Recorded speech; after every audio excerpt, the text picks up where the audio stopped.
today is repairing day for old devices in the garage. And as you can see, this device here is working, what I did.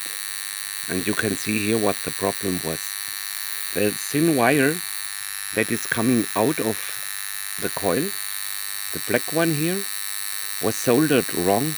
So before soldering I needed to insulate this heavily insulated wire, the black one. I needed to de-insulate it extremely carefully. When checking if the load was coming through this wire, I had no measurement. After de-isolating this wire, I had measurement of the coil.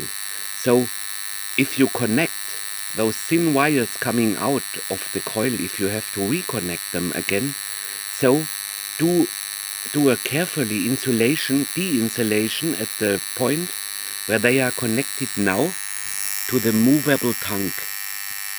And in this Haider, I was not sure if it's working with 110 or 220 volt. So what you should do in every case, first try the device with the lower voltage.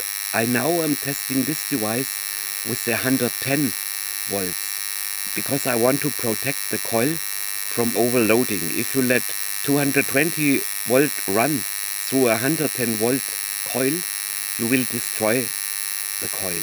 So my suggestion is, please run the devices, if you test them, first on 110 volt with your step up, step down converter, and then if you find that this is working, you could try it with 220 volt, but be careful and check if there is any smoke coming, or if you see some traces of wax that is melting somewhere on the coil. Somewhere here. Check here for smoke and check here for wax. Now after doing this, giving the device a new life, a heartbeat, after this I will try to connect the rheostat and the regulator to have a good regulation for the flow, because at the moment you see there is only one setting, but the first step that I wanted to do is I want to have this hammer working and I want to have this humming sound. So first repair step was successful.